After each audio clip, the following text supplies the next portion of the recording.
Buenas noches, ¿cómo están? Hola, buenas noches, muy bien estoy. Muy bien, muy bien. Buenas noches. Bueno, entonces damos inicio a nuestra semana número 5. ¿Listo? Semana 5. Damos inicio ya que ya pasaron los 5 minuticos de espera. Entonces, damos la más cordial bienvenida a la semana 5 del curso de desarrollo de aplicaciones web, durante la cual se identificarán los conceptos básicos de los sistemas heterogéneos, las principales diferencias entre paralelismo de tareas y el paralelismo de datos, y por qué es importante el tema de la escalabilidad en los sistemas heterogéneos. Del mismo modo, comprenderá el concepto de diferencias a nivel de arquitectura de los siguientes cuatro elementos: lo que es una GPU, Graphics Processing Unit; una IGP, Integrated Graphics Processor; y EPG, Embedded Processor Graphics; y HPU, Heterogeneous Processing Unit, así como las ventajas y desventajas de la integración conjunta entre una CPU y una GPU. También se estudiarán los tipos de procesadores, las marcas y las diferentes versiones de los procesadores. Básicamente vamos a iniciar trabajando o cerrando más bien el tema de lo que estábamos trabajando la semana pasada, las diferentes arquitecturas y los diferentes sistemas. ¿Se acuerdan que estábamos mirando sistemas distribuidos y esos conceptos? Entonces hoy vamos a mirar algo un poquito más, ya digamos que más complementario a esto, y es el sistemas heterogéneos.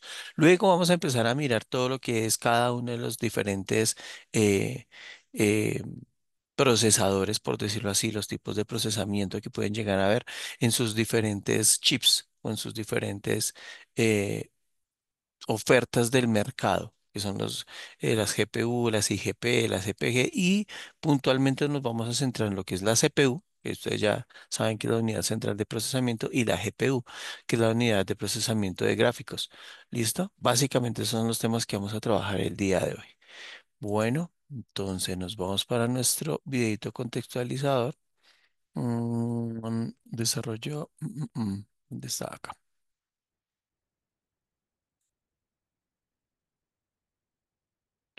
Tum. Eso, denme un segundito, denme un segundito, mientras les comparto aquí el audio. ¿Tienen alguna duda, alguna pregunta? No, señor, ¿No? por ahora no. Listo, perfecto. Entonces ya los dejo con el videito. Hola, soy Josep Silva y en este vídeo vamos a hablar de la relación que hay entre concurrencia y paralelismo. Los objetivos formativos son, en primer lugar, conocer los conceptos de concurrencia y paralelismo y ser capaz de diferenciarlos. Ambos conceptos están íntimamente relacionados, pero hay diferencias importantes que debemos conocer. Además, vamos a ver un ejemplo concreto de código en el que el oyente deberá decidir si ese código es concurrente, es paralelo, son las dos cosas a la vez o no es ninguna de las dos. Tenemos, por tanto, un ejercicio interactivo en el que también pondré la solución. Bien, vamos a empezar por el concepto o la definición de concurrencia. La concurrencia es la capacidad de un sistema para procesar más de un hilo de ejecución, es decir, más de un proceso al mismo tiempo. Vamos a ver, por ejemplo, en esta CPU, cómo represento los procesos con flechas amarillas y vemos que el eje X es una línea de tiempo y por tanto a lo largo de varios instantes de tiempo hay varios procesos que están en ejecución, que existen. Por tanto vemos que a la izquierda del todo hay tres procesos que coexisten, están vivos durante los mismos instantes de tiempo y otros que son secuenciales. Bien, estos tres procesos de aquí son concurrentes. ¿Por qué? Porque coexisten. Estos de aquí también son concurrentes por la misma razón.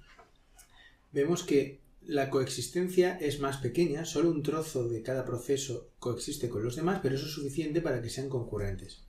Sin embargo, estos dos de aquí no son concurrentes, puesto que cuando el primero ha empezado y luego ha ejecutado todas sus instrucciones y ha terminado, el otro todavía no existía y el otro ha existido a partir de entonces. A estos procesos se les llama secuenciales.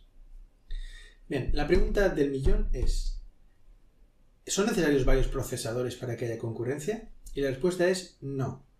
Puede haber concurrencia en un sistema monoprocesador. Porque hay concurrencia cuando los procesos conviven. No es necesario que en el mismo instante de tiempo se estén ejecutando a la vez. Esa es la diferencia fundamental con el paralelismo, como ahora veremos.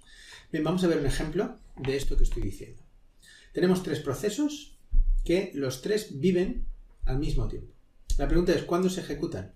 Pues si tenemos un solo procesador, eso quiere decir que en un instante de tiempo solo uno de ellos puede estar en el procesador y los otros tienen que estar esperando. Una posible ejecución sería esta de aquí. Dividimos el tiempo en franjas y durante el primer instante de tiempo T1 se ejecuta en el procesador el primer proceso. En T2 se ejecuta el segundo. En T3 se ejecuta el tercero. En T4 vuelve a ejecutarse el primero.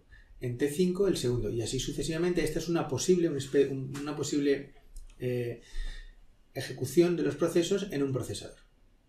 Dependiendo de la prioridad podría ser que no fuera así, sino que un proceso se ejecuta más tiempo que el resto o cualquier combinación sería válida. Lo importante es que en cada instante de tiempo solo uno de ellos se está ejecutando, así que no existen nunca 2 procesos o más que se ejecuten a la vez. Conviven, pero no se ejecutan a la vez. Si tuviéramos 2 procesadores, entonces una posible ejecución sería esta. En el primer procesador, en rojo, se ejecuta el proceso 1 y en el segundo procesador, en verde, se ejecuta el proceso 2. Puede ser que en el procesador 1 ahora se ejecute el proceso 3 durante más tiempo, el procesador 2 ahora lo ocupe el proceso 1 y así sucesivamente. Hay diferentes combinaciones. Para aprovechar al máximo la potencia de cómputo de nuestro sistema, fijaos que en todo instante de tiempo siempre hay 2 procesadores ejecutando procesos. Los 2 están siempre ocupados al 100%. Con 3 procesadores, si queremos tener un rendimiento óptimo, una posible opción es que el primer procesador, el rojo, ejecuta el proceso 1, el segundo procesador en verde ejecuta el proceso 2 y el morado, el tercer procesador, ejecuta el proceso 3. Durante todos los instantes de tiempo, los 3 procesos se están ejecutando, así que sí que se están ejecutando a la vez, cada uno en un procesador. Bien, vemos que tanto si tenemos 1, 2 o 3 procesadores, los procesos conviven al mismo tiempo y por tanto sí son concurrentes. Lo de que se ejecuten a la vez no es necesario. Vamos al paralelismo. El paralelismo es la capacidad de un sistema para ejecutar más de un hilo de ejecución. Es decir, más de un proceso al mismo tiempo. Es decir, que sí que los ejecuta al mismo tiempo. Vemos aquí una CPU con diferentes procesos ejecutándose y he representado en cada color en qué procesador se están ejecutando. En morado es un procesador, en verde es otro procesador y en rojo es otro procesador. Por tanto, ahora la situación es diferente. Estos 3 procesos de aquí sí que son paralelos porque se están ejecutando a la vez en 3 procesadores diferentes. Pero estos de aquí no son paralelos porque aunque coexisten, los 3 se están ejecutando en el mismo procesador, el rojo, y por tanto no pueden ejecutarse a la vez. Se ejecuta uno, luego el otro, se ejecutan por turnos. Estos de aquí, evidentemente, no son paralelos porque ni siquiera coexisten. No se ejecutan a la vez y ni siquiera coexisten. En resumen, el paralelismo implica concurrencia. Si varios procesos se ejecutan al mismo tiempo, es decir, que son paralelos, eso implica que coexisten y por lo tanto son concurrentes. Por tanto, cuando hay paralelismo, hay concurrencia. Pero lo contrario no siempre es cierto. Puede serlo, pero no es una implicación. La concurrencia no implica paralelismo. Si varios procesos conviven a la vez, es decir, que son concurrentes, puede ser que se ejecuten a la vez o no. Por tanto, no son necesariamente paralelos por el hecho de ser concurrentes. Vemos aquí un código en Java y uno de los mecanismos de Java para implementar la concurrencia es la clase thread. Vemos que tenemos un paquete Java Application con 2 clases, la clase tarea y la clase Java Application. La clase tarea hereda de thread y por lo tanto automáticamente incorpora todos los mecanismos que tiene la clase thread para reservar memoria, crear un hilo de ejecución, etc. Lo que hace un thread es que cuando se inicia reserva la memoria que necesita y automáticamente llama al método run. Por tanto, lo que va a hacer esta tarea cuando alguien la ejecute es ejecutar el método run, que lo que hace es imprimir en la pantalla los números desde el 1 hasta el 500. A la derecha vemos la clase Java Application, que tiene un método main, que lo único que hace es crear 2 objetos de la clase tarea, tarea 1 y tarea 2, y a continuación ejecutarlos con el método start.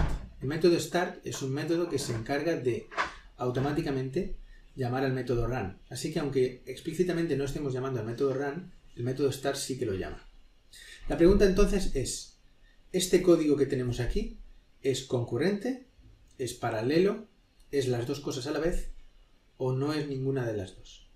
Ahora puedes parar el vídeo, pensarlo, dar tu respuesta y a continuación voy a dar la solución. La solución es que este código sí que es concurrente. ¿Por qué es concurrente? Porque se han creado dos tareas, dos hilos de ejecución y se han lanzado los dos a la vez. Por tanto, esos dos hilos de ejecución coexisten. Al mismo tiempo están imprimiendo los dos desde el 1 al 500 en la pantalla. Lo más probable es que los números se entrelacen. Se ejecute 1, 1, 2, 2, 3, 4, 5, 4, 3, 6, 4, 5, 6. Se mezclen los números porque las dos tareas están en ejecución al mismo tiempo y no podemos saber en qué orden se van a ejecutar. Depende del procesador. La pregunta ahora es, ¿este código es paralelo? Y la respuesta es, no lo podemos saber a priori. Depende del compilador, el código que genere, y de en qué máquina se vaya a ejecutar. Desde luego, si se ejecuta en una máquina con un solo procesador, el código no es paralelo. Pero si se ejecuta con una máquina con varios procesadores, sí que podrían ejecutarse cada hilo en un procesador y por tanto sí ser paralelo. El resumen del ejercicio es que el código sí es concurrente, eso lo podemos afirmar, pero no podemos afirmar que sea paralelo. Puede que sí lo sea o puede que no, dependiendo de si se ejecuta en un procesador con uno o con más procesadores. Conclusiones. La concurrencia y el paralelismo son diferentes. No es lo mismo, aunque a veces se confundan, por estar muy relacionados. La concurrencia implica que varios procesos de tareas coexisten, pero no necesariamente se ejecutan al mismo tiempo. Normalmente, en la concurrencia lo que desconocemos es el orden en el que se van a ejecutar las instrucciones de cada una de las tareas. El paralelismo implica que varios procesos o tareas sí que se están ejecutando al mismo tiempo y por tanto necesitan de un hardware especial, al menos más de un núcleo para poder ejecutar cada hilo que queramos que sea paralelo, necesitamos un núcleo independiente para poder ejecutarlo. Si queremos que 5 procesos sean paralelos, necesitamos 5 núcleos para poder ejecutarlos a la vez. El paralelismo implica ejecución al mismo tiempo. Y también normalmente se desconoce el orden en el que se van a ejecutar. Finalmente, el paralelismo sí que implica concurrencia, pero la concurrencia no necesariamente implica paralelismo.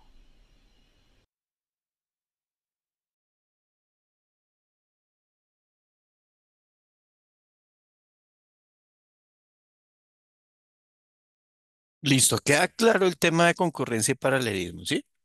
¿Tienen alguna duda, alguna pregunta?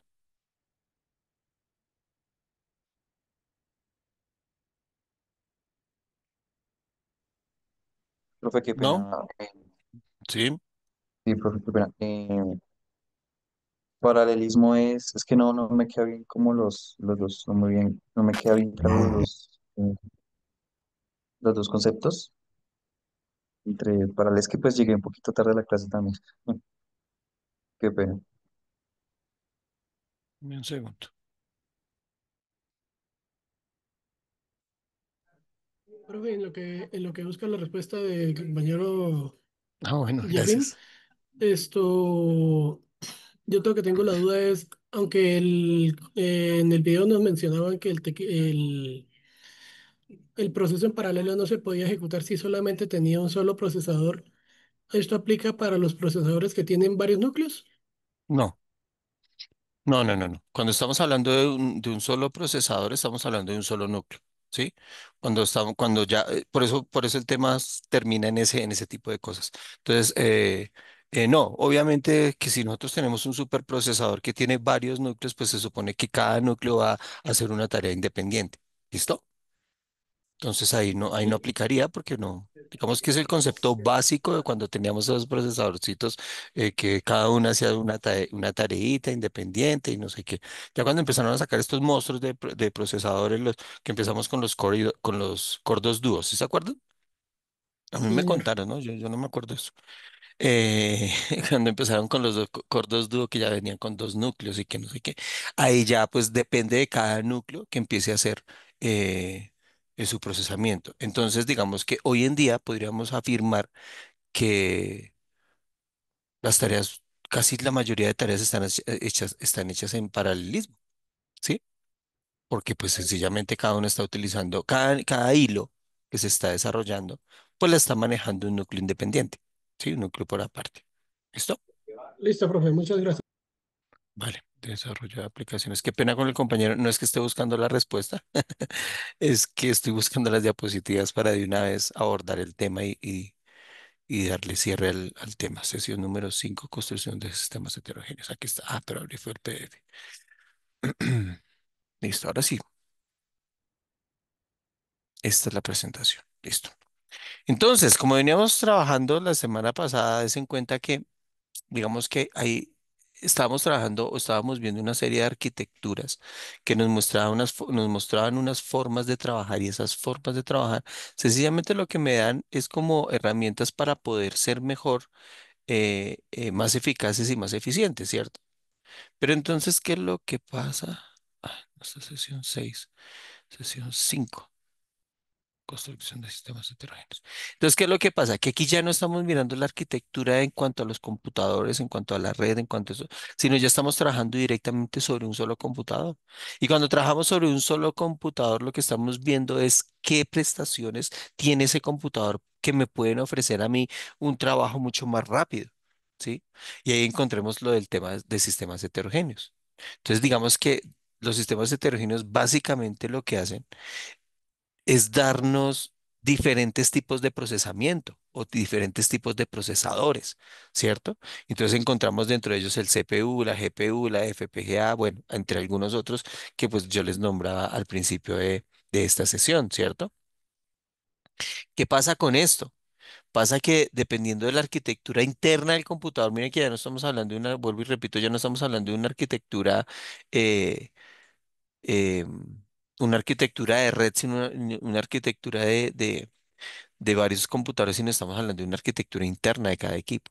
Entonces, un sistema heterogéneo puntualmente es una arquitectura que integra diferentes tipos de procesadores y unidades de cómputo para aprovechar las fortalezas individuales de cada uno. Sale muy bien la pregunta del compañero. Profe, ¿estamos trabajando con un solo procesador? No.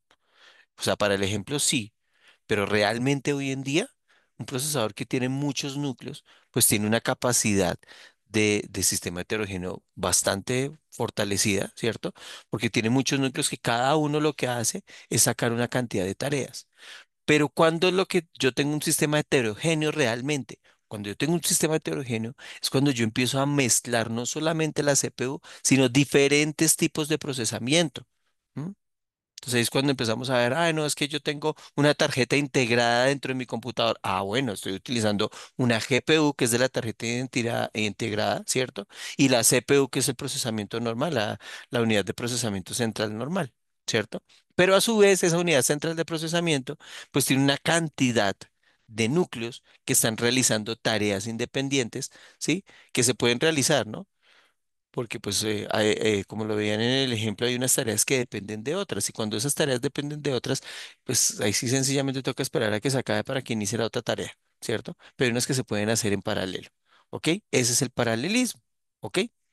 Bueno, entonces en ese tipo de arquitectura, obviamente hoy en día están, las aplicaciones son o las aplicaciones que requieren un alto rendimiento, digamos que necesitan mucho de este tipo de sistemas heterogéneos. ¿Sí? Una eficiencia energética, por ejemplo, los videojuegos son los que uno, digamos que más se entera o más sabe que requieren como de un procesamiento mucho más amplio, ¿no? Y el hecho de que sea mejor el procesamiento también requiere que tenga una mejor refrigeración, ¿cierto? Entonces, digamos que se pueden manejar para diferentes tareas. ¿Por qué se necesitan los sistemas heterogéneos puntualmente? Por la cantidad de datos que hoy en día estamos eh, utilizando. Digamos que el crecimiento exponencial del manejo de datos es brutal y cada año va siendo no el doble, sino puede llegar a ser el triple y cuatro veces más que el año anterior. Y eso pasa a nivel mundial, global y en todas las aplicaciones. También el tema de la complejidad de las aplicaciones. Entonces, digamos que hoy en día, no más sigamos hablando de los videojuegos, estamos hablando de videojuegos que sacan videos casi que reales, obviamente hechos con inteligencia artificial, otros hechos con pregrabaciones y una cantidad de cosas, pero la optimización y la renderización del video debe ser supremamente eficaz y eficiente para poder mostrar todo lo que, digamos que píxel por píxel tiene de información ese renderizado, ¿cierto? Entonces, digamos que la optimización del rendimiento cada vez que se hace o cada vez que el procesador realiza esa tarea, debe evitar esos cuellos de botella de que, ay, no, que el procesador no tiene la capacidad, ay, es que solamente tengo un solo núcleo, ay, es que... Entonces, eso hace que obviamente el hardware como tal vaya evolucionando. Ese es uno, ¿no? Otro es obviamente todo el tema de la mayor eficiencia energética. Entonces, tratar de reducir el consumo energético al distribuir la carga de manera eficiente, ¿cierto? Eso también puede, digamos que, influir. ¿Por qué? Porque la carga energética, ustedes saben que eso genera calor. Y entre más se calienten los procesadores, entre más temperatura haya, la velocidad de la transmisión de datos va a ser menor, ¿cierto? Entonces también se necesita que haya una eficiencia energética con relación a eso. Y sobre todo lo que hablábamos en la introducción de la semana de hoy del curso, la escalabilidad. Des en cuenta que en las últimas 5 semanas, incluyendo la de hoy, hemos estado hablando todo el tiempo de escalabilidad. ¿Por qué? Porque es que hoy en día las demandas no dependen muchas veces ni siquiera del rendimiento o del, no, del rendimiento sí, pero no dependen mucho del levantamiento de requerimientos. Uno sabe que yo voy a hacer la aplicación, un videojuego, lo voy a hacer con tal gráficos, con tal información que renderice de una manera, que haga otra cosa, pero no sabemos realmente en qué momento las prestaciones del juego van a necesitarse más. Ah, yo lo hice para una consola que se conectan 4 controles. Ay, no, yo lo hice para una consola que se conectan 6. ¿Sí? Entonces, todo ese tipo de cosas no sabemos hasta qué punto. Y si lo sabemos, la idea es, acuérdense que siempre dejar un poquito más de, como de margen para poder trabajar ahí. Pero realmente la escalabilidad es un tema que yo debo contemplar en cualquier tipo de aplicación que yo haga. ¿Sí? ¿Por qué? Porque debo ser capaz de adaptarme a las demandas, ¿sí? Y si no voy a quedar rezagado, ¿sí? Los juegos por lo menos, ustedes saben que sale, por ejemplo, FIFA o Fórmula 1 o Call of Duty o todos esos juegos que son famosos, cada año están sacando una versión y cada vez va siendo la versión mejorada. Y los que tenemos Call of Duty, por ejemplo, instalado en el computador, nos damos cuenta que cada rato toca estarlos actualizando, actualizando, actualizando. ¿Y qué va pasando? Pues que el disco duro se va llenando, que cada vez los renderizados van a ser menos eficientes porque pues obviamente el consumo del juego va a ser mayor y pues la tarjeta gráfica que uno tiene en el momento, pues en algún momento va a empezar a quedar obsoleta y ya va a necesitar otra. Y así sucesivamente y es por la cantidad de información que digamos esos renderizados conllevan. ¿Sí? Entonces, digamos que los componentes clave, clave, clave, así súper clave de un componente, de un sistema heterogéneo son 4 importantes, ¿sí? Que son los que estamos viendo en pantalla. El primero, obviamente, se me fue. Aquí pongamos un colorcito. Vamos a este rojito. El primero, obviamente, el tema de la CPU, que es la unidad de central de procesamiento. Entonces, es el procesador principal del sistema. Es el que se encarga de ejecutar todas las tareas generales de control, encendido, apagado, optimiza el procesamiento, ¿cierto? Hace la ejecución de las instrucciones complejas, complejas. Toda la lógica y la metodología del negocio, de la aplicación, del juego, todo lo corre la CPU. ¿Listo? Es la principal, ¿cierto? Y dentro de esos ahí tenemos muchos, ahorita más a tarde vamos a hablar un poquito de ellos, pero dentro de la CPU entonces tenemos los Intel Core, por ejemplo, los AMD, los Ryzen, ¿cierto? Los MSI, bueno, una cantidad de procesadores que hoy en día digamos que nos están dando la parada en cuanto a esto. Y si nos vamos para los celulares, entonces están los Snapdragon y toda esta cantidad de procesadores que lo que hacen es ejecutar las tareas principales de la aplicación, de cualquier cosa. Porque finalmente eso viene siendo un hardware, ¿cierto? Y ella lo que hace es, digamos que ejecutar tareas. Y ese procesador lo que hace es ejecutar las tareas principales, ¿sí? No solamente de las aplicaciones, sino inclusive del mismo dispositivo. Lo que les decía hace un momento, el encendido, el apagado, el almacenado, todo ese tipo de cosas, ¿cierto?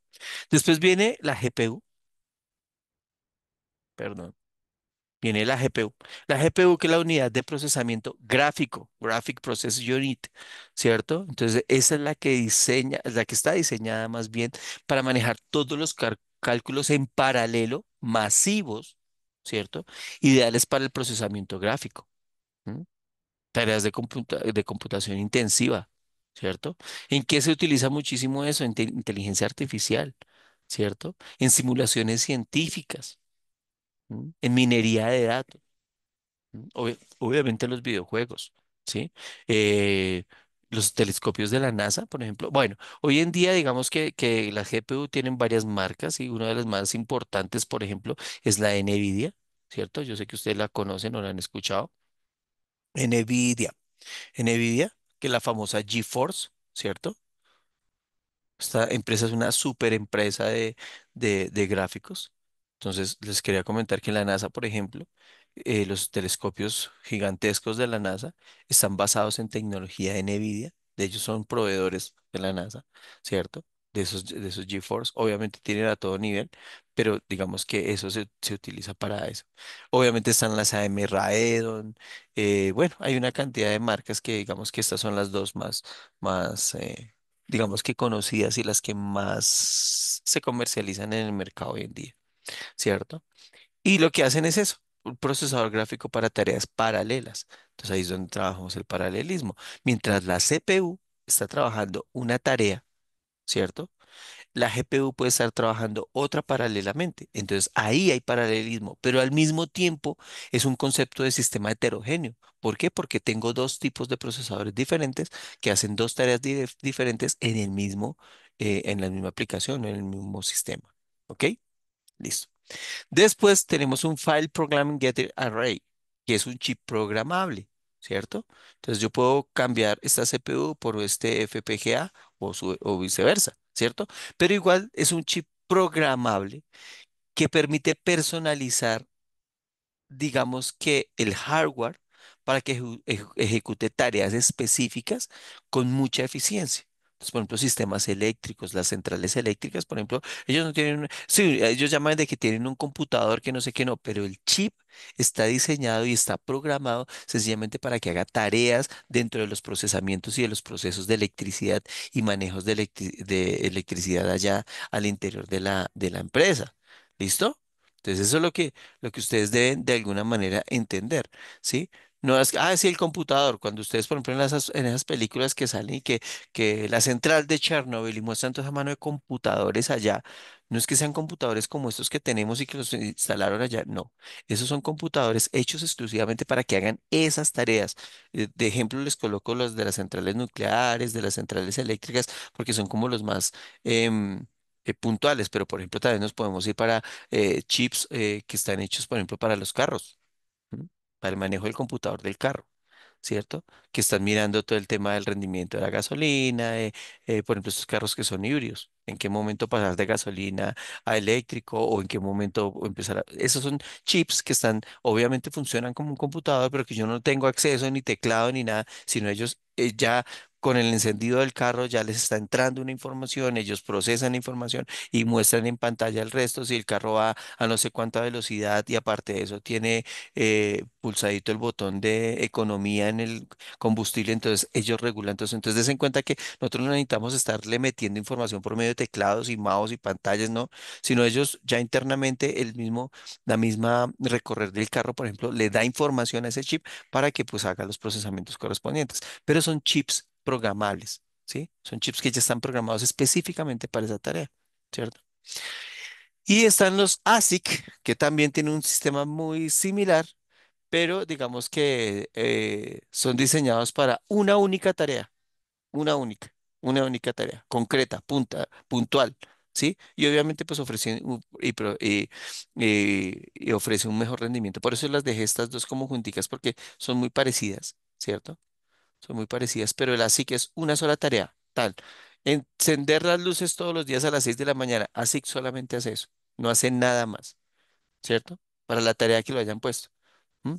Entonces, digamos que ese ASIC se utiliza mucho para criptomonedas, para redes neuronales, ¿cierto? Para un propósito específico de ciertas cosas. Por ejemplo, las procesamientos automatizados y todo ese tipo de cosas, pues digamos que de alguna manera están hechos con ese tipo de procesadores. ¿Listo? Entonces, digamos que como les estaba diciendo, muchos de los ejemplos que podemos ver de estos conceptos de sistemas heterogéneos está todo el tema de inteligencia artificial, obviamente, todo el tema de los videojuegos, ¿cierto? Las simulaciones científicas. Yo tuve la oportunidad de trabajar con los Andes hace un par de años y ellos hacían simulaciones científicas del crecimiento de bacterias en diferentes ecosistemas. Háblese de una fruta, háblese de una planta, háblese de sí, una cantidad de cosas.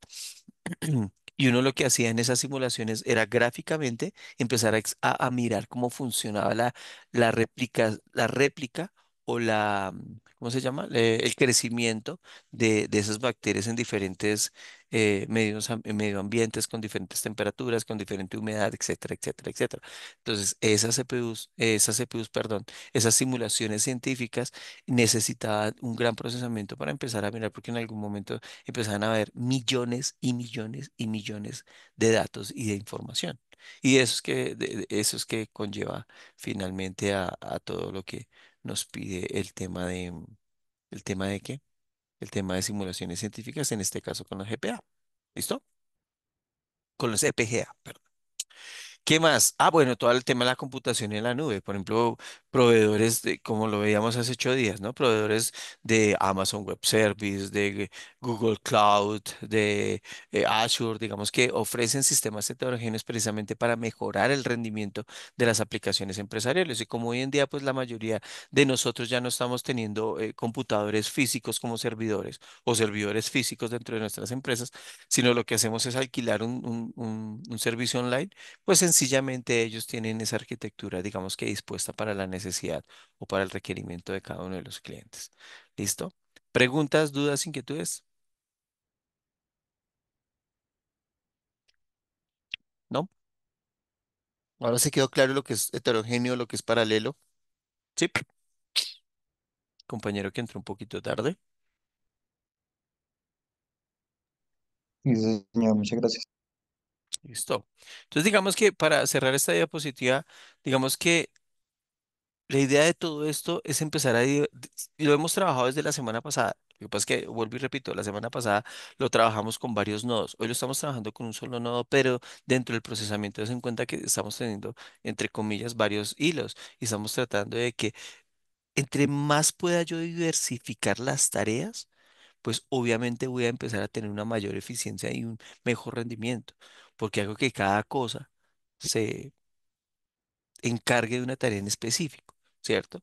¿Sí? Sin embargo, no por echarle la sal a esto, ni más faltaba, pero la implementación sí requiere una optimización muy cuidadosa del software. Si yo voy a desarrollar una aplicación bajo estas categorías o bajo esta arquitectura, ¿cierto? ¿Por qué? Porque necesito que haya una gestión realmente eficiente de comunicación entre los diferentes tipos de procesadores. Y ahí es donde empezamos a mirar el tema de las arquitecturas. ¿Listo? Entonces, ahí no es que sea malo, no es que sea bueno, no es que sea una desventaja, como yo les decía hace 8 días, no. Sí toca ponerle cuidado a ese tema, porque puede que una aplicación me quede coja por no tener en cuenta este tipo de cosas, ¿cierto? La comunicación entre los distintos tipos de procesadores. Si yo tengo una CPU y una GPU y no son compatibles, grave. No sé si alguno de ustedes ha tenido la oportunidad o ha tenido la experiencia de ir a comprar una board, un procesador y una tarjeta gráfica. Entonces, lo primero que le preguntan a uno es, bueno, ¿y qué tipo de slot es? A ver si el slot de la board es igual al slot o es compatible más bien con el slot de la GPU, ¿sí? No es que yo vaya a comprar una board y cualquier procesador se lo puedo meter ahí, no, tampoco es así. Entonces debe haber una comunicación y por eso es que la necesidad de entender y saber cómo funcionan ese tipo de cosas es supremamente importante. Lo que pasa es que hoy en día ya nos hemos quitado esa carga, porque vuelvo y repito, ya nos ofrecen un servicio en la nube, perdón, y yo digo, ay, es que necesito esto, esto, esto, esto, y yo me los montan allá. Ellos ya no miran si es que la CPU es compatible con no sé qué, no, porque ya todo es compatible, ¿sí? De hecho, yo ni siquiera tengo que saber ni de procesadores, ni de boards, ni de memorias, nada. Yo solamente necesito saber es que mi aplicación va a correr con X o Y velocidad, entonces necesito que montar un sistema basado en eso, ¿sí? Y así es como funciona. Bueno. Miramos el tema de paralelismo de tareas, como lo explicaba en el video, yo voy a saltarme esto porque pues lo voy a explicar así muy rápidamente, pero bueno, es una ejecución simultánea de distintas tareas en diferentes procesadores o núcleos. ¿M? Entonces tengo diferentes procesadores, ¿cierto? Y dentro de cada procesador tengo a su vez diferentes núcleos. Entonces esos núcleos pueden estar haciendo diferentes tareas, ¿sí? Y obviamente hoy en día es útil porque muchos procesos se pueden ejecutar independientemente. Lo mismo que veíamos hace 8 días, pero esto a nivel de un solo equipo. ¿Listo? Entonces, el paralelismo de tareas realmente más que una arquitectura es como una técnica de computación, ¿cierto? Una técnica que me permite asignar diferentes tareas a procesos independientes, ¿cierto? Entonces, a diferencia, o una cosa es el paralelismo de tareas y otra cosa es el paralelismo de datos, ¿sí? Entonces, el paralelismo de datos aplica la misma operación a múltiples elementos. O sea, la misma tarea dividida entre muchos elementos, pero es una misma tarea, ¿cierto? El paralelismo de tareas lo que hace es distribuir varias tareas en diferentes, em, en diferentes elementos. ¿Sí me hago entender? Entonces, paralelismo de datos es una tarea y chun, se divide en varios elementos. ¿Sí? Obviamente es más rápida, ok, sí, pero es una sola tarea, ¿cierto? Es una sola tarea. En cambio, el paralelismo, esto es el paralelismo de datos.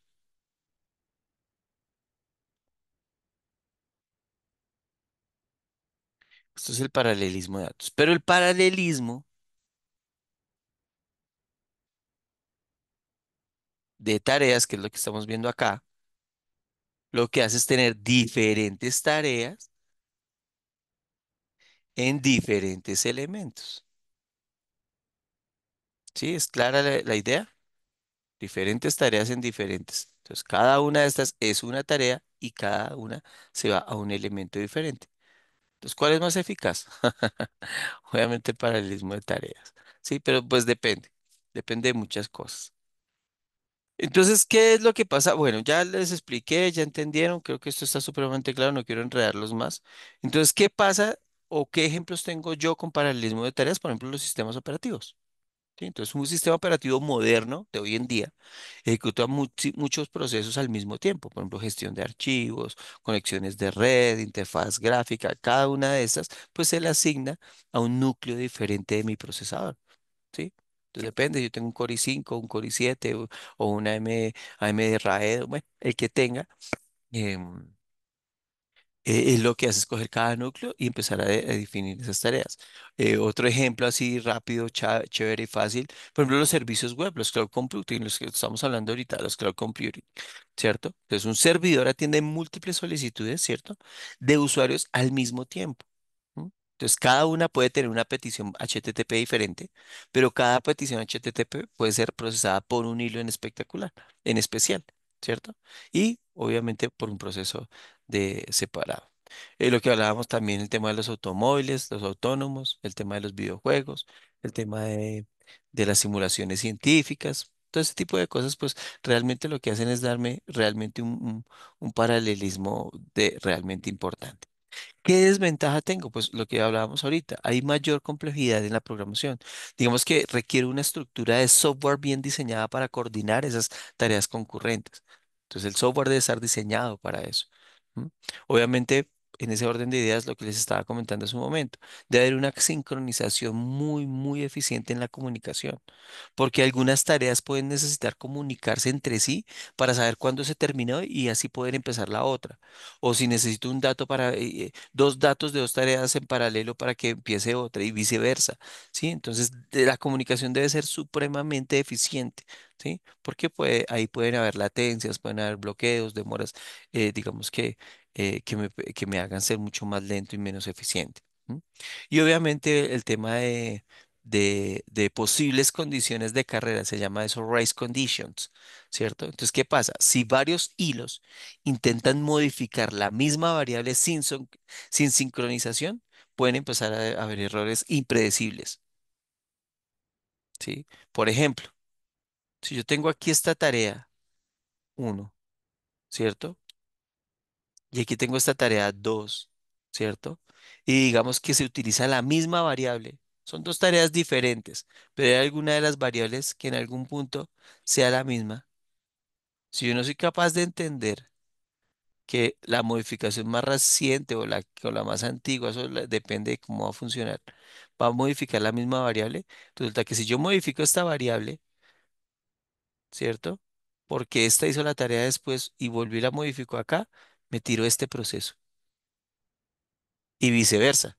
Entonces debe haber, vuelvo y repito, debe haber una cantidad de condiciones. Entonces debe haber un momento en que yo le diga, vea, solamente hagas esta tarea si esta finaliza o viceversa, ¿m? Para que haya un orden en la modificación de la variable y que funcione, ¿sí? Porque vuelvo y repito, o sea, si esta la modifica durante el proceso y esta también la modifica durante el proceso, ninguno terminó. Pero la variable fue modificada dos veces. Entonces esta variable que no ha terminado este proceso ya dañó este proceso de acá o esta tarea.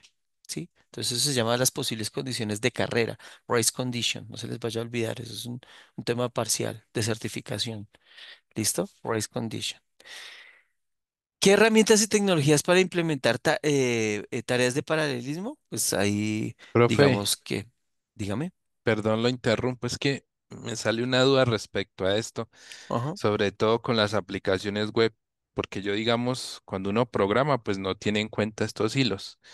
Y cuando uno hace el despliegue, digamos que configura estos hilos, por decirlo así, en el php.init o configura, y también lo configura en el servidor web.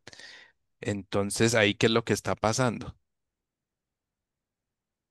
No le entiendo la pregunta. Porque, digamos, yo puedo ingresar a la aplicación, otra persona, y ahí se están generando hilos, pero yo no los programé. Lo que pasa es que cuando tú generas hilos, tú lo que le estás diciendo ¿a la qué? ¿Tú has programado por hilos, por threads? Sí, en Python, pero para aplicaciones de escritorio. Pero en No, aplicación. exacto, en aplicaciones web funciona exactamente igual. Si tú te das cuenta, cuando tú programas los hilos, tú le das un orden lógico de la aplicación, ¿sí?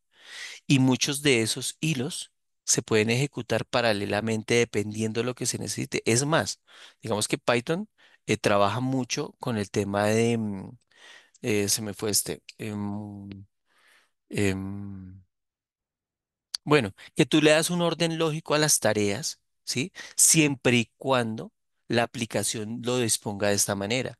Tú le das una instrucción de que se ejecute si tal cosa. El sistema es tan inteligente, por decirlo así, que él se da cuenta que si X tarea no te ha mandado, como cuando uno hace un debug, la modificación, lo que estaba explicando ahorita, la modificación de la variable con X o Y función o que ella no ejecuta el siguiente hilo. En la aplicación web pasa exactamente lo mismo y no pasa nada. Lo único es que si debes empezar a, mm, a la configuración entre la información que tú vas a mostrar con la información que estás procesando. Eso lo debes tener supremamente claro, ¿sí? Y empezar a mandar hilos por separado. Él entiende eso y lo hace. ¿Listo? Entonces, a Pero, lo que voy, ¿cómo? eso, pero digamos, profe, digamos, yo hago una aplicación web, estoy Sí. conectado yo y otras cuatro personas. Yo en ningún momento entre la aplicación web desarrollé eso, esos hilos o eso no es un hilo, esos son procesos aparte. Esos son procesos aparte. Es que el hilo es cuando tú vas y llamas allá la función y le dices que lo vas a hacer por este lado y tú vas al otro, al archivo de, mm, de envío de información y tú le dices que el trade no sé qué, se va a hacer no sé qué y ahí empiezas a hacer un listado de los hilos que estás trabajando. ¿Sí o no? Entonces, ¿qué va a Sí, pasar? sí. Exacto. ¿Qué va a pasar con la otra persona que esté desarrollando? Ella va a desarrollar eso mismo. Ella va a desarrollar eso. Digamos que estamos trabajando en un GitHub, ¿cierto? A esa persona le va a salir la misma información. Entonces, automáticamente, así hayan cambios, esa programación que ya está ahí, la otra persona ya la tiene. Si llega a hacer algo indebido, algo que no tenga que ver con esa arquitectura, lo primero que te va a hacer es que el hilo se corta y sencillamente va a haber un error. ¿M? Va a haber un bucle y no pasa nada. No va a pasar nada. ¿sí? Lo único es que no lo va a dejar funcionar, pero ya digamos que la arquitectura de hilos, la programación por hilos ya está hecha, que es realmente lo que nos interesa, ¿sí? ¿Sí? Listo, ¿Soy claro? profe. Sí, Sí. y bueno, y otra cosa, profe, ya en el desarrollo, ya cuando varias personas estamos, ya varios usuarios ingresan a la aplicación todo, o sea que aparte de esas sesiones, hay unos hilos que yo puedo programar en la aplicación web. Sí, claro. Digamos que, por ejemplo, algo así básico que es lo que uno empieza a trabajar con hilos. Yo, si tú lo has trabajado con Python, esto en web no es nada diferente a lo que es en escritorio. Por ejemplo, tú haces un hilo para gestionar todas las peticiones de los usuarios y todo te va a entrar por ahí, ¿sí o no? Entonces tú le Sí, dices, vea, todo entra por ahí, tienes otro hilo para leer y escribir las bases de datos, ¿sí? ajá, sí, Entonces, mientras tú estás recibiendo las peticiones de los usuarios, el otro hilo está quieto, porque no está haciendo nada. A no ser que tú le digas, ah, no, es que necesito empezar a escribir en la base de datos. Ah, bueno, entonces él empieza a escribir en la base de datos según la información que está pidiendo por el otro lado. Pero date cuenta que estamos trabajando dos cosas diferentes. que son dos procesos independientes, sí, Exacto, señor. exacto. Voy a hacer otro. Voy a hacer otro. Normalmente el envío automático de los correos electrónicos o de las notificaciones a los usuarios. ¿Sí? Entonces, ese es otro hilo diferente. ¿M? ¿Qué va a pasar? Que, por ejemplo, ese hilo, digamos que tú hiciste un pago PSE. Entonces, con un hilo, estás trayendo la solicitud de la transacción. Con el otro hilo, estás yendo al banco a pagar desde el botón del PC con la transacción y todo lo que eso conlleva allá, que me imagino que internamente ellos allá tendrán otros hilos, ¿no? Me imagino que el hilo para em, em, autenticar el usuario y la contraseña, mirar los saldos de la cuenta, todo ese tipo de cosas, pero ya es interno allá. Hablemos de este lado. Entonces, tenemos el hilo de la solicitud del usuario, tenemos el hilo que hace el proceso y tenemos el hilo de la notificación, pero date cuenta que el hilo de la notificación de que su transacción fue rechazada o fue aceptada, no se va a ejecutar sino hasta cuando termine el hilo de la transacción. Por ¿Sí me? supuesto, sí, claro. Exacto. Pero entonces, digamos, donde no hay hilos, todo es secuencial. No Juan. necesariamente. Es que el tema de los hilos, más que, más que una demora en el proceso, Ujú. más que una demora en el proceso, es darle más velocidad por decirlo así, en la especialidad de cada una de las tareas. ¿Sí? Entonces yo le estoy diciendo a este hilo, tú sabes que cada hilo lo puedo programar diferente. Sí, claro. Exacto. Entonces, ¿qué es lo que pasa? Que yo programé ese hilo para que sea específicamente gestionar las peticiones de usuario. Y su arquitectura en cuanto a la codificación en funciones va a ser completamente distinta a la que me está enviando el envío de correos. Entonces, ¿qué es lo que pasa? Que si yo cojo una sola que sea secuencial, o como tú dices, y yo cojo el mismo, primero haga esto, después haga esto, no le estoy sacando ese juguito que digo yo, ese juguito que dice, ah, veas que este se volvió específicamente fuerte en esta tarea. ¿Sí me hago entender? Sí, sí, personalmente me pasó eso, que yo ya empecé a trabajar con hilos y ya saturaba el hardware. Exacto, Ya veía que le estaba sacando más el jugo al hardware. exacto, porque es que el hardware es el que ya, ah, venga a ver para acá, usted tiene hilos, pues pucha, entonces él automáticamente, lo que te digo, él es inteligente, él automáticamente empieza a votar, pero entonces llega un momento en que si tú le mandas todo por hilos, entonces te va a empezar a decir, venga, es que yo necesito más procesamiento. Sí, Así es. no tengo una tarjeta de video, por ejemplo. No tengo no sé qué. Entonces, ¿qué pasa? Que el mismo procesador está haciendo todo. Y así tenga muchos núcleos, ¿cierto? Dependiendo de lo tan fuerte o lo tan gruesa que sea la tarea, pues él se va a cansar o sencillamente va a quedar corto a la petición de la tarea, a la petición de la tarea. ¿Listo? Listo, profe. Gracias. Sí. Listo. ¿Qué otra cosa tenemos acá? ¿Qué otra pregunta tienen? Pregunten ahora o callen para siempre. Esto de trabajar con hilos es espectacular. Yo desafortunadamente hace un poquito más de un añito empecé a trabajar con hilos, pero ya siento todo con hilos. Y yo decía, ¿yo por qué no había entendido esto antes? ¿O por qué no había estudiado esto antes? Es que el tema de los hilos, de verdad, que le quita a uno.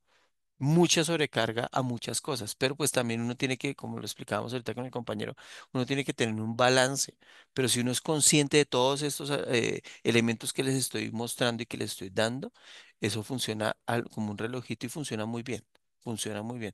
De hecho, a no ser que sean unas aplicaciones brutales, monstruosas, el tema de los hilos va a funcionar bien. Yo hace poco hice un software que lo que hacía era, hagan de cuenta como un Cardex que entraba a inventario y salía a inventario, ¿cierto? Y habían salida de inventario por venta, por, ¿cómo se llama eso? ¿Desuso? Como por, eso tiene un nombre. Hoy estoy bloqueado. Por venta, por, sí, Vencimiento. sí, digamos que vencimiento eran aparatos eran electrodomésticos y ellos tenían una fecha. Y si después de esa fecha no se vendían, ellos lo que decían era enviarlo a la casa matriz y los vendían por otro lado. Mucho estaban renovando el stock cada rato. Eso tiene, ¿Remanufacturados? no porque no son dañados. Bueno, es más parecido al tema del vencimiento. Depreciación.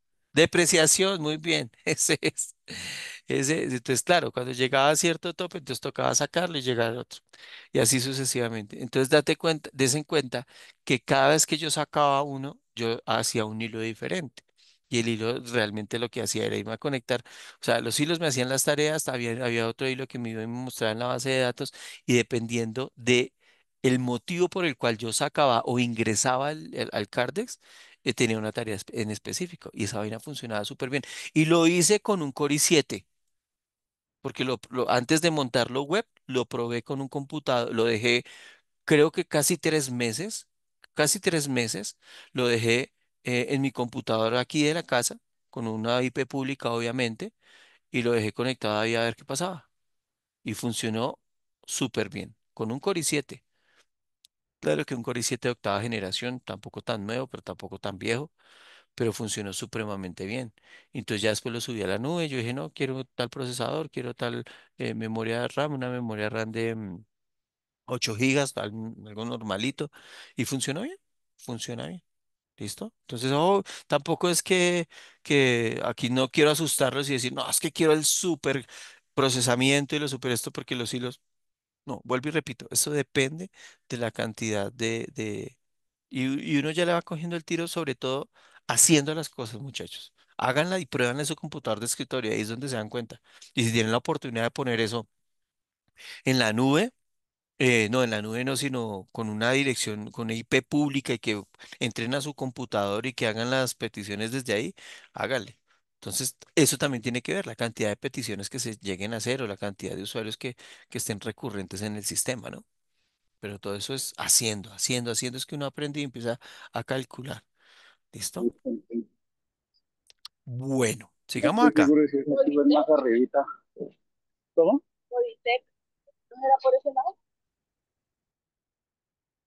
Listo. Bueno, entonces, Ay. La embarré. listo. Paralelismo de datos, paralelismo de tareas versus paralelismo de datos, ya lo vimos, lo acabé de explicar. Es eso. Acuérdense que es una sola tarea en varios elementos y el otro son varios, perdón, paralelismo de tareas son varias tareas en varios elementos y el paralelismo de datos es una sola tarea en varios elementos. ¿Listo? Y aquí están unos ejemplos. Entonces está los procesadores CPU, multihilos, la GPU, la SMID, que ya vamos a ver qué es. Los casos de uso, aquí simulaciones, servidores, videojuegos y aquí procesamiento de imágenes, Big Data, etcétera, etcétera, etcétera. Escalabilidad de sistemas heterogéneos. Hemos hablado muchísimo de la escalabilidad, ¿no? Y yo les decía a ustedes, es que es supremamente importante y sí. Entonces ahí nosotros trabajamos, y ustedes me preguntaban la vez pasada sobre, profe, la escalabilidad horizontal, que yo les decía que hay colocar nodos y procesadores para distribuir la carga casi que infinitamente, ¿no? Y ustedes me decían, la escalabilidad vertical, entonces no es que una sea mejor que la otra, vuelvo y repito, sino que la escalabilidad vertical, por ejemplo, lo que hace es aumentar la capacidad en un solo nodo. Entonces agrego más procesamiento o agrego más RAM o le agrego otra GPU, ¿cierto? ¿sí? Entonces, eso es lo que pasa con la escalabilidad vertical, pero la vertical es a un solo nodito, ¿sí? O sea, un solo computador, a un solo nodo, ¿listo? La horizontal no, es que la horizontal puedo empezar a colocar muchos modos. Eso es lo que pasa con la escalabilidad vertical y la escalabilidad horizontal. Bueno, aquí ya empezamos a ver puntualmente qué es cada una de estas cosas para que las entiendan a profundidad. Ya las expliqué, pero les voy a retomar. Aquí les voy a dar los ejemplos de algunas que hoy en día están en el mercado, pero como ustedes bien lo saben, mañana podemos levantarnos y encontrar otra marca, otra nueva actualización, otra, bueno. Esto viene cambiando a pasos agigantados y obviamente cada vez dándonos mejores prestaciones y demás. Si no estoy mal, creo que estamos hoy en día en el Cori 11, ¿no? Vamos en Cori 11. Aquí a Colombia creo que solamente ha llegado hasta el Cori 9, ¿cierto? Cori 3, Cori 5, Cori 7, Cori 9, el Cori 11 ya existe. No sé si ya llegó aquí a Colombia, pero es un brutal, es un procesador brutal. El solo procesador vale como 4 millones de pesos, como 5 millones de pesos, el solo procesador. ¿Cierto? Y eso mandándolo a traer y que sin impuestos y una cantidad de cosas. Entonces, ahí les dejo para que investiguen y miren, pero es algo brutal. Entonces, aquí les voy a dar como los ejemplos de las que hoy en día son más utilizados, una característica bastante genérica, pero pues es para que me entiendan y nos entremos como en el contexto de la clase. Entonces, la GPU, ya saben, ¿no? Entonces, son los procesadores. Entonces, ¿qué características? Pues la GPU tiene miles de núcleos pequeños y eficientes, por ejemplo. ¿Cierto? Pero las CPU tienen pocos núcleos, pero son muy potentes. Esa es la diferencia. Entonces, por eso es que una GPU, Graphics Process Unit, procesadores especializados en gráficos y computación paralela. ¿Cómo en qué? En videojuegos, en renderización 3D. No sé si alguno de ustedes haya tenido la oportunidad de trabajar en AutoCAD. AutoCAD sí que come GPU. AutoCAD es un programa de modelado de 3D, ¿no? ¿Sí? Para hacer mapas, para hacer em, em, planos para hacer modelados yo he visto como, yo les comenté a ustedes alguna vez que trabajaba por una oficina de patentes, ¿no? Y ellos lo que hacían era modelar todas las patentes, pues, las patentes obviamente que requerían planos y todo eso en AutoCAD y esa cosa consume máquina como un burro, no solamente CPU, GPU. ¿Sí? Porque empiezan el modelado y que uno puede mirar de arriba abajo y darle la vuelta al elemento, etcétera, etcétera, etcétera. Entonces, eso hace que digamos que funcione mucho mejor, pero solamente para ese tipo de, de tecnologías o de aplicaciones, ¿cierto? Todo el tema de renderización 3D. Entonces, digamos que la GPU lo que hace es, digamos que hace cálculos en paralelo y mejora la fluidez, la rapidez del realismo de los videojuegos. Entonces, por ejemplo, sobre todo cuando no son rostros humanos y ese tipo de cosas, las GPU de alguna manera muestran, por ejemplo, cuando son paisajes, a veces uno no sabe si es una película real o si es un video hecho en realidad aumentada o si es hecho en inteligencia artificial, y eso es gracias a las GPU. Entonces, hoy en día hay GPU supremamente importantes, que es la de NVIDIA, que yo les dije, muchos de los telescopios de la NASA que miran hacia el espacio están basados en tecnología de ellos son proveedores, y otros son los AMD, ¿sí? Los Ryzen, que simulan el comportamiento, por ejemplo, de la luz en tiempo real, ¿cierto? Para gráficos obviamente más realistas. ¿Listo? Obviamente para eso también viene un tema de pantallas, que la cantidad de píxeles y todo eso, todo va unido de una cosa con la otra, pero si sencillamente yo puedo tener la super pantalla conectada a un computador normal, pues sencillamente se va a ver normal, no pasa nada, porque pues la cantidad de información no es para visualizarse. Y viceversa, yo puedo tener una super GPU, pero si yo le mando esa información a una pantalla normalita, sencillamente la pantalla se apaga, no funciona, eso sí no aguanta, ¿cierto? No es que ay, se vaya a ver normal, no, porque la cantidad de información que le está dando es brutal. Ahí lo que va a pasar es que sencillamente la pantalla no le va a soportar la cantidad de información que le está enviando y pues no la va a mostrar. ¿Listo? Bueno, ¿qué más? Todo el tema de simulaciones científicas, análisis de datos, todo lo que está ahí. ¿Listo?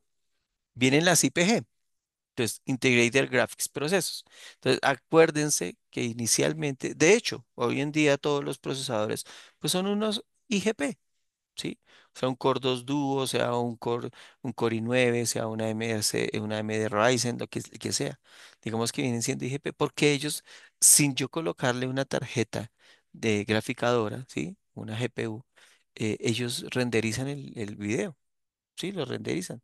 Lo que pasa es que no tengan la misma calidad que si tuviera una GPU por aparte, ok, pero digamos que lo siguen haciendo. ¿Qué ventajas tiene? Pues obviamente un menor consumo energético y un costo más bajo, ¿cierto? ¿Qué desventajas? Que tienen un menor rendimiento y dependen mucho de la RAM. Entonces el tema de la RAM debe ser muy elevado. Yo no sé si alguno de ustedes tenga la posibilidad o haya tenido la oportunidad de conocer una CPU con GPU, con una GPU potente. Entonces resulta que muchas de esas boards que soportan esas GPU y soportan esos superprocesadores requieren de una fuente de poder mucho más grande, ¿no? ¿Sí? No, no le sirve cualquier fuente de poder. Entonces uno va a comprar una fuente de poder allá a Unilago, o sea, uno a cualquier lado o por internet, no sé, va a comprar una fuente de poder y bueno, ¿y para qué tipo de board es? Entonces ahí con las referencias ya saben, no, es que usted necesita una fuente de poder y no solamente es el tema del bateaje, es la cantidad de cables y de conexiones que debe tener disponibles para poder hacer ese gasto energético, ¿sí? Entonces, sí hay un mayor rendimiento utilizando una GPU, pero pues obviamente hay un mayor consumo de energía, es un costo más alto, obviamente pues ya no depende tanto de la RAM, pero pues obviamente cuánto está valiendo una GPU. ¿Mm? Una GPU normalita, 1.500.000, 1.200.000 hoy en día. Ya si nos vamos a una GPU de 4 o 8 gigas, ya estamos hablando de que solamente esa tarjetica puede estar valiendo entre unos 2 millones de pesos y unos 5 millones de pesos. Y ahí siguen subiendo, y ahí siguen subiendo, porque sí son bien costosas. Bueno, vienen las Embed procesos gráficos, lo que les hablaba ahorita hace un momento, procesadores gráficos embedidos en dispositivos específicos, como los sistemas de los automóviles, el Internet de las cosas. Ah, bueno, yo no sé si les he echado el cuento. Por ejemplo, una cafetera que esté conectada al Internet de las cosas, ¿no? ¿Sí? Que hoy en día las lavadoras, las neveras, todo eso ya se conectan a Internet. Entonces, ¿qué pasa? Que yo puedo conectar mi dispositivo, por ejemplo, a mi tarjeta de crédito. Es un ejemplo que les voy a dar, un ejemplo tonto, pero es para que me entiendan. Entonces, ¿qué pasa? Que el filtro del café es para, no sé, 50 horas de uso, un ejemplo. Cuando van en la hora 45, él automáticamente se conecta con mi aplicación y con mi tarjeta de crédito y manda una señal al proveedor, llámese Home Center, llámese Éxito, el que sea, y hace la compra. Obviamente yo desde mi aplicación pues habilito la compra y automáticamente el filtro me llega aquí al otro día o a los 3 días esperando y me sale el avisito de que su filtro está punto a vencerse. ¿Sí? ¿Sí me hago entender? Ese tipo de cosas que son tareas muy automáticas, muy sencillas, pero que son siempre repetitivas y siempre va a ser lo mismo, si no hay nada de pensar, sino sencillamente ya se va a acabar. Autoriza la compra, sí o no. Si uno le dice que no, entonces me imagino que el dispositivo está programado para que le avise 24 horas después o en la siguiente hora de uso. O, por ejemplo, los testigos de los automóviles hoy en día cuando uno va a hacer el mantenimiento, exactamente igual. ¿Sí? Entonces, cuando yo digo Internet de las cosas es cuando ya no solamente se queda en que me avisó que se iba a acabar el filtro, no, sino automáticamente ya se conectó con el proveedor, le pidió, le solicitó un repuesto, se lo trajo y el otro día llegó. ¿Sí me hago entender? Entonces, todo ese tipo de cosas ya es Internet de las cosas. Entonces, por eso les coloqué acá el IoT. Y obviamente en el tema automotriz, pues todo el tema de los testigos, los sensores, ¿sí? Que se bajó la llanta de aire, pues esos pues, son tareas muy específicas, muy repetitivas, pero al mismo tiempo son muy monótonas. Entonces no necesita un super proceso para hacer eso, ¿no? Le entra una información, él la lee, muestra la información al usuario y ya. Que si uno le infla las llantas y le da ya a guardar información, ya no sigue mostrando eso, pero si uno no le infla la llanta y no sé qué, y es más, así uno infla la llanta y uno no le da ya a guardar el aire de las llantas, pues eso no va a desaparecerse y así sucesivamente.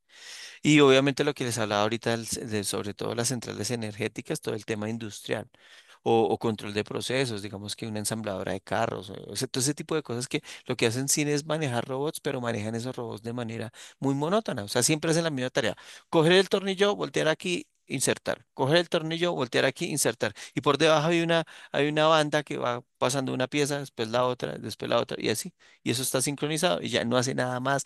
No tiene que pensar que si salió color rojo, salió verde. No. Entonces son cosas muy específicas. ¿Listo? Bueno.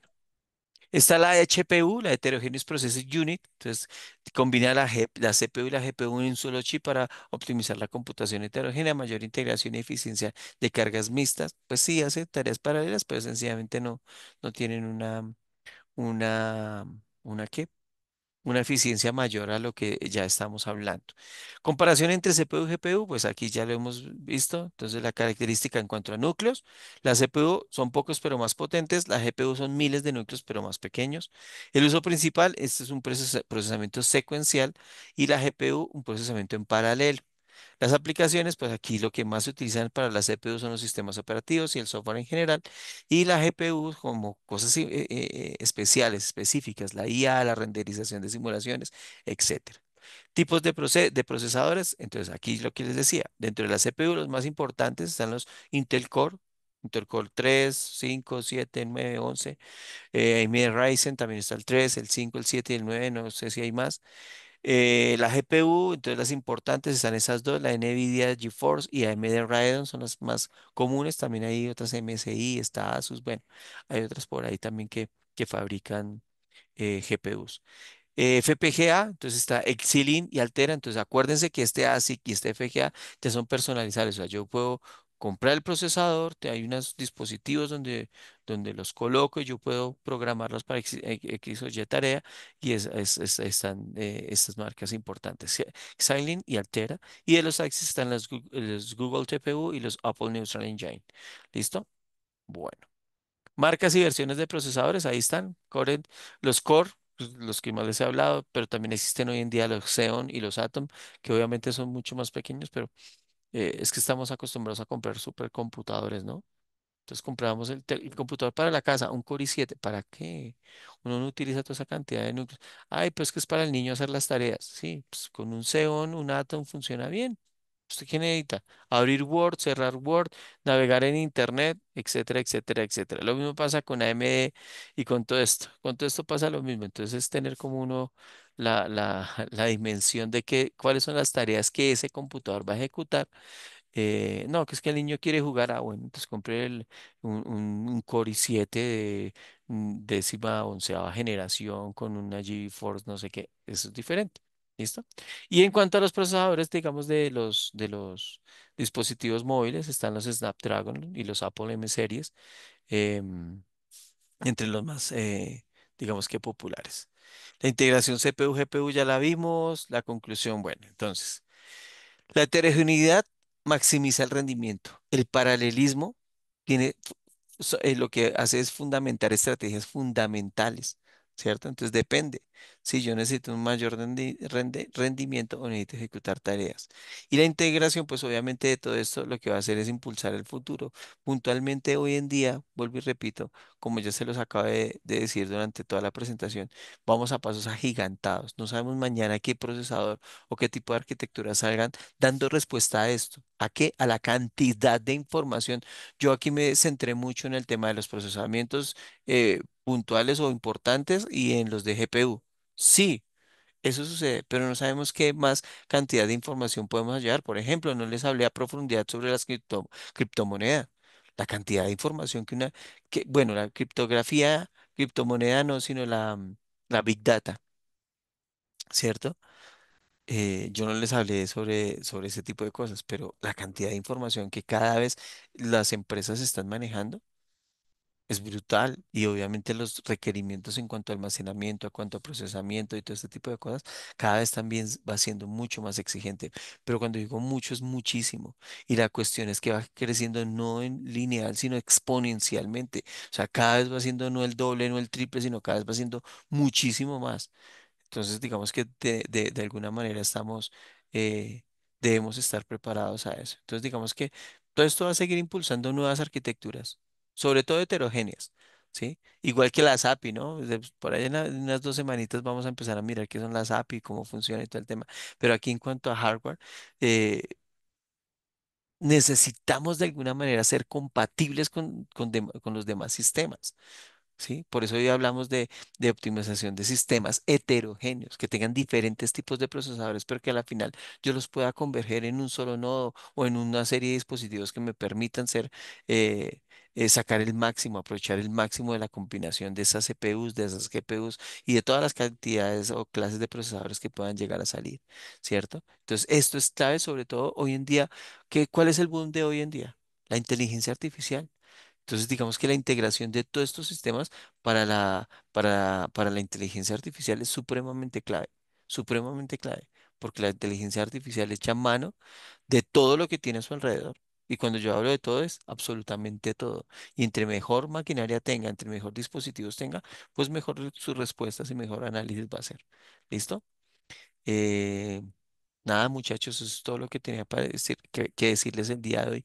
No sé si tengan alguna pregunta, alguna duda. Déjame Profe, no escuchar. sé si has escuchado el término NPU. Sí, No sí, sé sí. si eso sea real o lo mismo que... Pues, pues entre todo esto que nosotros hemos trabajado, el GNPU, digamos que es como un estándar de computación que lo que hace es eh,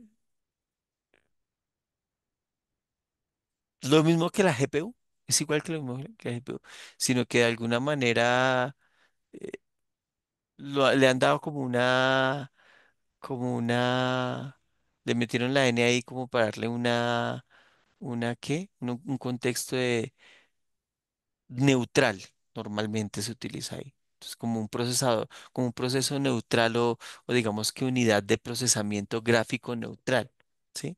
Entonces, digamos que esto lo que pasa es que hay un tema que uno trabaja en redes, que son las fabulosas redes neuronales, ¿sí? O que trabajamos con tareas de aprendizaje profundo, ¿sí? Eso sobre Mm, todo para el machine learning.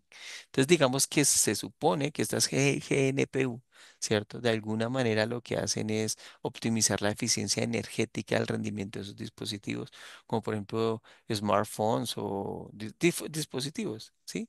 Entonces digamos que esa GNPU sí es como un proyecto investigativo, experimental, que lo que me permite es ese contexto, ¿sí?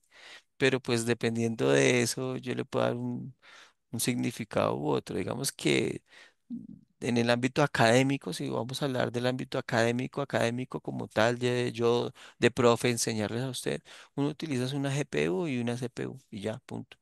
Sí, la GNPU es como un tema un poquito más experimental. No tiene nada que ver como eh, no tiene nada que ver como que tiene un mejor rendimiento, ¿no? mm. Es algo muy neutral, algo que es de neuronal, como les decía ahorita, que son redes neuronales que sencillamente lo que hacen es analizar como ¿cómo les digo yo? Como los hilos de aprendizaje y se utiliza mucho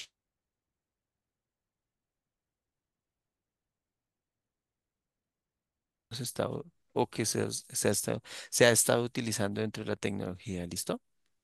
Sí, profe, no, a mí ese término, pues un día fui a una conferencia en Dell y decían que ese era el próximo paso porque lo que tenemos ahorita como CPU y GPU, digamos que se queda atrás a la hora de trabajar con inteligencia artificial. Pues lo vi muy maravilloso, pero tampoco lo vi práctico, ¿cierto? Lo que pasa es que lo que te digo, es que el tema, es que el tema de la inteligencia, me encanta hablar sobre eso. Es espectacular, pero es que el tema también es bastante peligroso. O sea, hay un tema de ética ahí debajo que pues, la gente no ha tocado, no han querido hacerlo porque no. Por ahí están, aquí en Colombia, están tratando de sacar reglamentación para el uso de la inteligencia artificial, precisamente por ese tipo de cosas. No sé sobre qué parámetros vayan a estar regidas y ese tipo de cosas. Pero el tema del procesamiento neuronal, imagínense, es entender, hagan de cuenta que es un cerebro humano. Entonces, la cantidad de neuronas es la cantidad de nodos y de información o de información que le puede llegar a dar eh, vida a un procesamiento dentro de una inteligencia, dentro de una IA. Entonces, miren que, hablando del tema, me voy a salir un poquito, es que me pican la lengua ustedes. Imagínense que ya hicieron un experimento de unas inteligencias artificiales que supuestamente estaban trabajando con las GNPU, ¿sí? Con inteligencia neuronal, con procesamiento neuronal se llama eso, con procesamiento neuronal. Y resulta que una de ellas ya decidió no hacer la tarea. ¿Por qué? Muchas de ellas, ¿cómo fue el tema? Pero me acuerdo bien. Muchas de ellas empezaron a hacer la tarea y hacían la tarea, hacían la tarea, hacían la tarea. Y después del segundo bueno, ya me acordé. Después del segundo o tercer procedimiento, ellas tenían que apagarse. Punto. Y una de ellas evolucionó tanto que no hizo caso de apagarse. Para ella fue más importante el hecho de primero terminar la tarea y después ahí sí ejecutar el apagado. Entonces no se apagó por sí sola como estaba programada, como las otras IAs lo hicieron. Esa no. Entonces, dése cuenta que ya esa GNPU, ¿cierto? Que es el procesamiento neuronal que estamos hablando, ya decidió por sí sola no hacer algo porque le dio prioridad a otra cosa. Bueno, hay unas cosas ahí de fondo de mirar, bueno, cuál fue el prompt que utilizaron, o sea, cuál fue la programación que le dieron específicamente, porque también en cómo tú le dices las cosas a la inteligencia artificial o en este caso al aprendizaje del machine learning, el ejecutado no tareas. Pero des en cuenta que ya, imagínese, el error humano existe, porque el error humano está latente todo el tiempo. Entonces, una mala programación de un dispositivo como estos, ahí se nos viene Terminator, ¿sí o no? Esa es una. Dos. No sé si escucharon también la noticia, eso fue hace poco, eso fue esto que les estoy hablando es de hace por mucho un mes. Búsquenlo en internet y verán. Otra, dos inteligencias artificiales hablando en diferente idioma empezaron a comunicarse entre sí y evolucionaron tanto en la forma de comunicación que generaron un propio lenguaje que no era conocido para nosotros los humanos, sino solamente para ellas. Y se dieron cuenta y lo empezaron a desarrollar de esa manera, porque se dieron cuenta que de esa manera, o sea, comunicándose con ese nuevo lenguaje que ellas dos desarrollaron, era mucho más rápido y más eficiente que el hecho de estar recibiendo, traduciendo y volviendo a procesar la información. ¿M? Entonces, en cuenta el alcance, y esto es algo experimental todavía, pero se cuenta el alcance que todo este tipo de cosas puede llegar a tener. Yo no les digo que no, o sea, de aquí a mañana esto puede llegar a suceder, o sea, esto puede llegar a pasar y ser muchísimo más eficiente, muchísimo, pero ¿quién va a programar eso? ¿Quién lo va a programar? Es mi pregunta, o sea, ya viene un tema ético, vuelvo y repito, ¿quién va a programar eso? ¿Bajo qué parámetros? ¿Bajo qué principios? ¿Mm? Entonces ahí les dejo como la cabeza grande con relación al tema, porque sí, es un tema, es un término que hoy en día se está utilizando a manera experimental, eso no existe todavía, o no lo conozco a manera comercial.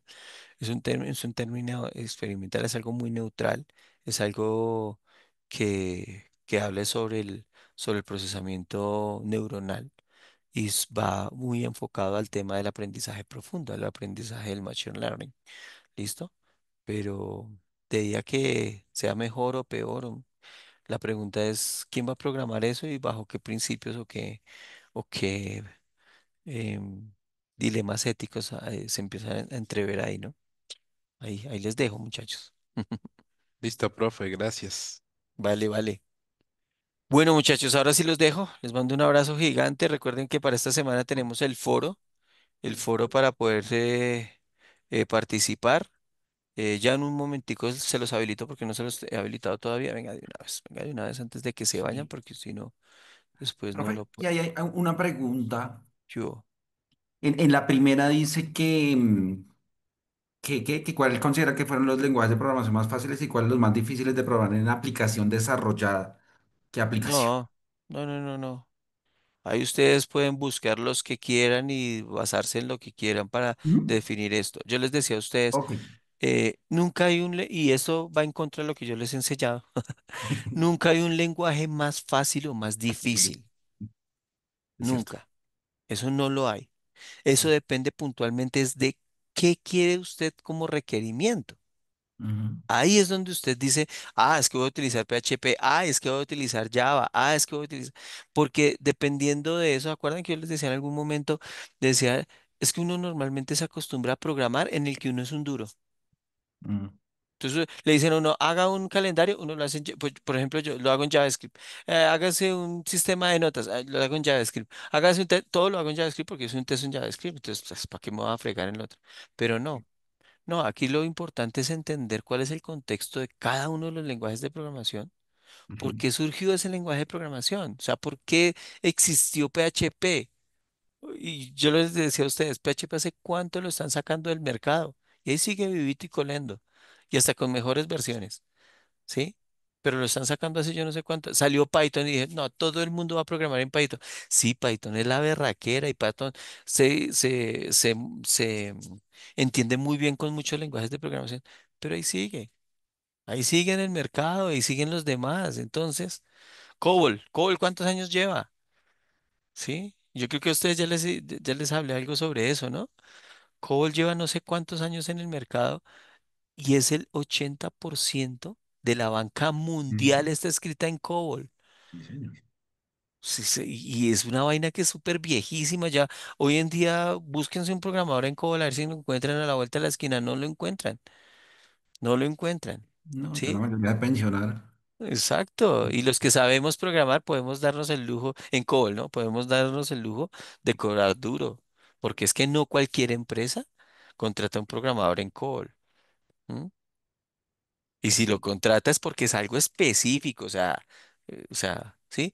Y miren cuánto tiempo lleva. Y no es que sea rosca, no es que sea nada, no. Mire el Bitcoin, mire el Bitcoin. Los que aprendieron a trabajar con todo este tema de Bitcoin y todo este tema de cosas, miren, por más que no sea legal, que no lo legalicen en las empresas, perdón, en las empresas no, sino en los países, los gobiernos, no sé qué. Por ahí supe que Corea del Sur o una de las Coreas y por allá Rusia iban a sacar su propia criptomoneda. No sé cómo les habrá ido, porque es que el tema de la criptomoneda, el principio de la criptomoneda es que no tiene control, pero no tiene control dentro del control no tiene control. Es decir, no lo puedo modificar, no lo puedo manipular. El contrato que tenemos tú y yo quedó así para siempre y toda la vida. Si tú haces una modificación, automáticamente se genera otro nodo. O lo modifique yo automáticamente y queda toda la trazabilidad de todos los nodos. Entonces dígame qué gobierno le conviene eso, ¿sí? Entonces por ahí Corea que no, que ellos iban a hacer su propia criptomoneda, que les vaya muy bien. No sé si al principio lo vayan, no sé en qué irá eso porque eso fue hace como un año. Y lo mismo Rusia. Entonces digamos que, vuelvo y repito, el tema de la programación, volviendo a lo que les he enseñado y al foro que tienen que hacer. Cojan la que quieran, cojan la aplicación que quieran, escojan la aplicación que quieran y miren en qué, por ejemplo, pueden coger la de Netflix que vimos. ¿En qué está programado eso? ¿Qué hubiera pasado si ustedes hubieran utilizado C++? Entendiendo un poquito la lógica de programación. Entonces, no, es que en C++ no se puede hacer tal cosa. Quiero que lo que escriban ahí es entendiendo para qué funciona la aplicación y cuáles son las ventajas que utilizaron esos lenguajes de programación en esa aplicación, que muy seguramente otro lenguaje de programación no les hubiera dado el mismo potencial porque el enfoque de ese otro lenguaje de programación es para otro tipo de aplicaciones o para otro tipo de software. O si ustedes me dicen, no, es que yo creo que hubiera sido más eficiente en este otro porque esto funciona, ta, ta, ta, ta. Ese es el análisis que de pronto yo pretendo que ustedes hagan con ese foro. ¿Listo? ¿Sí? Por eso les digo, cojan el que quieran, como quieran, pero expliquen entendiendo cuál es la fortaleza de ese lenguaje. Eso, ¿Sí? listo. ¿Listo? Es en Sí, eso. señor. Perfecto, muchas Bueno, gracias. bueno, vale. Listo. Ya les dejé ahí el foro abierto, entonces para que puedan participar y puedan hacer sus comentarios como corresponde. Muchachos, les mando un abrazo gigante. Ah, bueno, algo que me hace falta. Muchachos, los que se hayan matriculado tarde por X o Y razón conmigo, ustedes saben que no hay ningún inconveniente. Por favor, escríbanme un correíto por aquí. No me vayan a escribir al Outlook, no, aquí y mándenme el trabajo por acá. y me explican cuál fue su detalle. Yo tengo un listado de los estudiantes que entraron tarde, tranquilos, no hay problema. Nosotros la universidad nos manda esos listados todo el tiempo. Esta semana entró tal, esta semana entró tal, y nos dice que estemos pendientes. Muchachos, mándenme el caso por aquí y mándenme la tarea por ahí, ¿no? No es que, profe, ¿será que me da permiso y esperan 8 días más? No, conmigo no hay lío. Hagan la tarea y mándenmela por ahí. Explíquenme en el correo qué fue lo que pasó y con mucho gusto yo se las califico y les actualizo su nota que en este momento deben tener un 0. Entonces, nada, desde que estemos dentro de las 8 semanas, conmigo no hay lío. Eso lo expliqué desde la primera semana. Lo único es que explíquenme qué fue lo que pasó y yo tengo el listado aquí de los estudiantes que llegaron tarde.